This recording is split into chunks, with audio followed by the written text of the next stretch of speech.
Bueno, pues Martín, muchas gracias por dedicarme un poco tu tiempo. Gracias a ti. Si te podías presentar un poco para que supieran un poco tu trayectoria y quién Bueno, eres. soy básicamente médico de urgencias.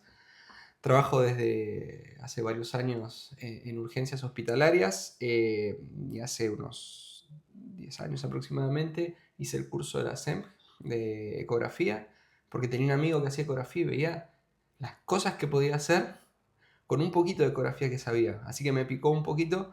Vine, hice el curso. Volví y claro, no tenía referentes con quien empezar a trabajar y a probar. Pero en mi hospital, en un hospital privado donde teníamos TAC, donde teníamos resonancia, me daba la posibilidad de un paciente que requería alguna prueba, hacerle el TAC o la resonancia y luego, con el eco que había por ahí, yo practicar un poco y poder ir viendo, quizás como siempre digo, a toro pasado, lo que sabía que ya tenía el paciente. Así fue una forma de ir aprendiendo. Después me fui conectando, tuve la suerte de tener a José Carlos Sánchez, que es un radiólogo muy conocido, Lo jefe conocemos a... de servicio del Hospital del Ejido de Almería, que también fue como un poco mi mentor y tuve la suerte de pegarme a él y poder aprender mucho más. Y me fui desarrollando un poco más y hoy por hoy me dedico a la ecografía casi en igual forma que a la medicina de Genial, urgencias. muy bien. Bueno, estamos aquí en un curso de ecocardio, que yo creo que es el tema principal, y lo que más, yo creo que más a lo mejor nos puede preocupar a la mayoría de los médicos de familia es cómo concibes la ecocardio dentro de la atención primaria, sobre todo en comparación con la hospitalaria o lo que hacen los cardiólogos, ¿no? O sea, ¿cómo crees que es el terreno que podríamos ocupar dentro de una consulta de atención primaria sin que llegáramos a pisar a los cardiólogos? No, bueno, por supuesto, la idea no es pisar, pero sí es tener una información que prácticamente es inaccesible para un médico de atención primaria sin depender de un cardiólogo. Y esto también es un poco, va surgiendo del déficit que hay hoy en la atención de pacientes, donde la accesibilidad a un especialista como un cardiólogo es muy limitada. Entonces, a la hora de tomar decisiones clínicas, tú necesitas cierta información que la ecografía te puede dar en todos los aspectos, no solo en la ecocardio, sino en todos los aspectos. Yo siempre digo que la ecografía en general no solo te ayuda a diagnosticar, sino te ayuda a pensar mejor, te ayuda a tener una mirada mucho más exquisita de lo que estás buscando y sobre todo a ver lo que otros solamente pueden imaginarse sin tener acceso. Entonces, en el campo de la atención primaria, un ecocardio básico te ayuda, por ejemplo, a saber si le tienes que ajustar el tratamiento diurético a un paciente, si lo tienes que subir, bajar, si ser un poco más agresivo en un tratamiento hipertensivo, incluso un paciente con arritmias, saber para dónde enfocar la derivación. Un paciente joven con, por ejemplo, aurículas normales que está en una FA, tú lo puedes meter rápidamente en un circuito de control de ritmo, o sea, ya sea con una cardioversión, con una ablación, o no. Y no quizás meter en la fila esa a un paciente que no se va a beneficiar, sino que va a hacer que pierda tiempo uno que sí se va a beneficiar. Entonces, Ujú. lo que aquí es muy importante es lo que es la derivación muy concreta y muy eficiente que nos permite en la atención primaria. Claro, aquí ahora una pregunta un poco más general en referencia a todo esto de derivaciones y demás, que es cómo ves el panorama actual de la ecografía en atención primaria. No solamente a nivel de ecocardio, Bueno, a sino... ver, España, 17 comunidades autónomas, son 17 países dentro de uno, y es cierto que cada comunidad autónoma tiene su propia ideología, incluso cada provincia tiene su propia ideología, encare que se hace. Es cierto que ha ido ganando terreno, primero porque se perdió el miedo a pensar de que porque los médicos de atención primaria hacían ecografía, le iba a pisar el terreno a otras especialidades. Eso ya se ha demostrado que no, que simplemente lo que hace es mejorar la calidad de atención del paciente. Los equipos, es cierto, son equipos caros y la formación es cara, no solo por lo que es pagar a los docentes que brinden la formación, sino por el tiempo que hay que dedicarle. La ecografía tiene una curva de aprendizaje relativamente lenta, pero como siempre digo, tiene un umbral de utilidad muy bajo.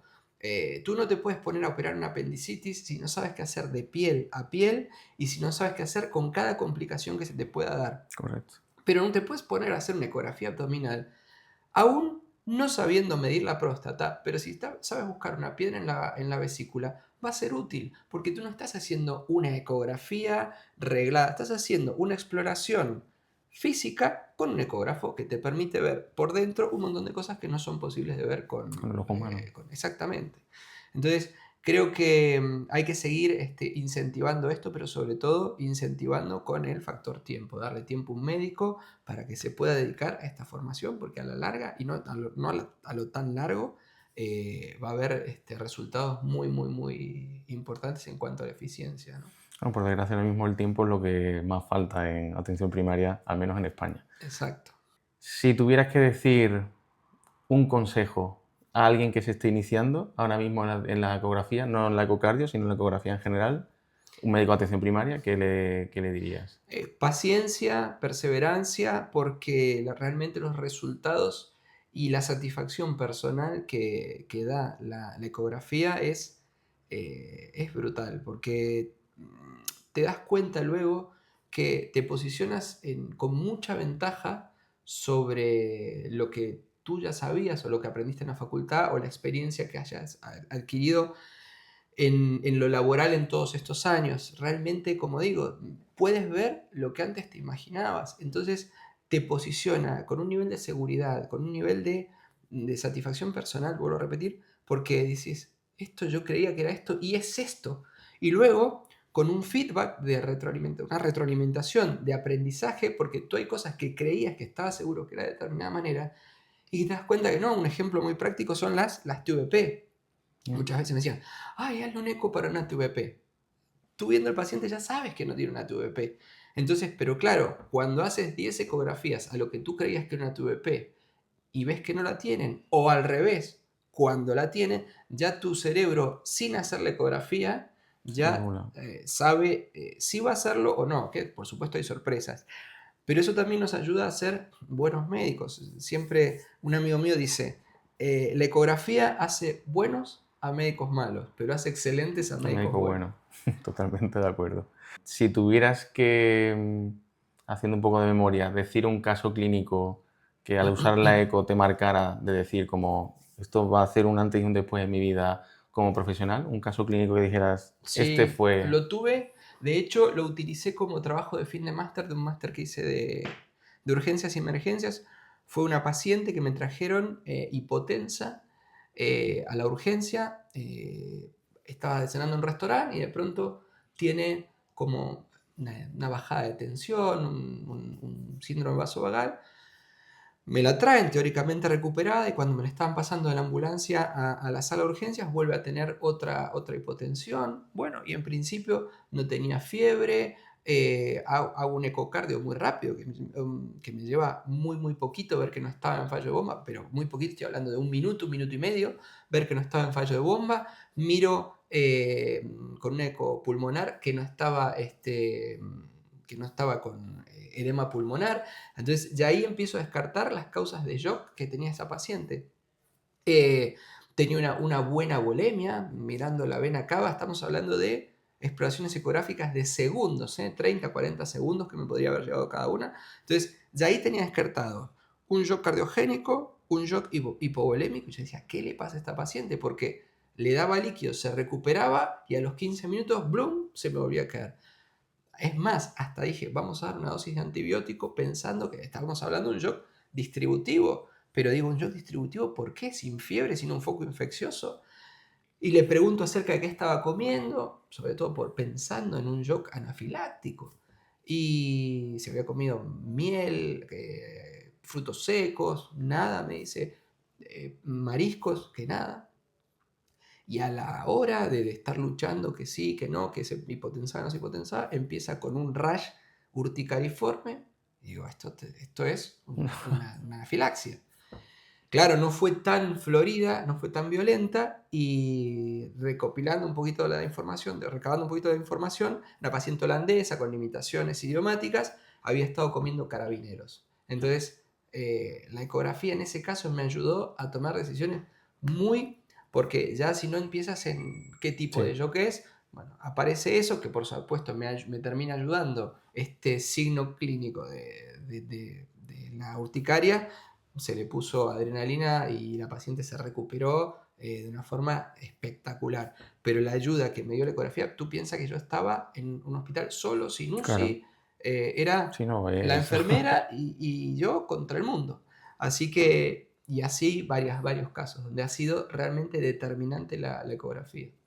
¿Te imaginas tu actividad asistencial sin ecografía Ahora es en algún difícil. futuro? Ahora es difícil porque también cuando empiezas a hacer uso de la ecografía, te das cuenta de las limitaciones que tiene la semiología convencional, que por supuesto es fantástica y es la semiología me refiero a lo que es exploración física, que es muy Sí, importante, sí, no a sí. la clínica. La clínica, como siempre digo, soberana.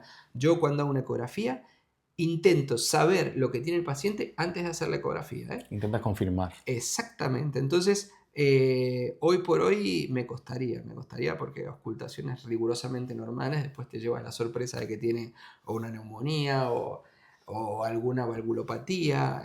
Entonces, realmente es un apoyo y una seguridad que ya me he acostumbrado. Y no la quieres dejar. No, no quiero. Es más, a mí me interesa que todo mi entorno la utilice también para seguridad de nuestra El población, entorno, claro, de claro. todos y de ellos mismos, ¿no? Totalmente. Y ya por cerrar, ¿cuál crees que puede ser ahora mismo tu piedra en el zapato de la ecografía, la que se te resiste?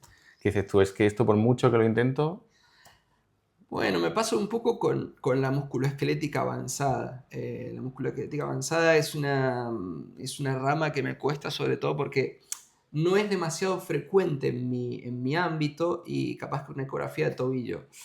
Y la verdad que la anatomía del tobillo es compleja y no me compensa muchas veces aprenderla porque la desaprendo por la falta de de práctica. práctica, Eh, Luego, sí, yo creo que eso es una de las... y después que hay gente que hace musculoesquelética avanzada que realmente te das cuenta que es altamente resolutiva, pero que llegar a ese nivel hombre, es un camino muy largo. No es simplemente hacer una ecografía de hombro, ver si tiene rotura, bursitis, no, no, no. Va bastante más allá con una alta mucho más capacidad fino, de resolución. Sí, sí, mucho sí. más fino, mucho más fino. Exactamente. Pues Martín, muchas gracias Bueno, muchas por tu tiempo. gracias a ti.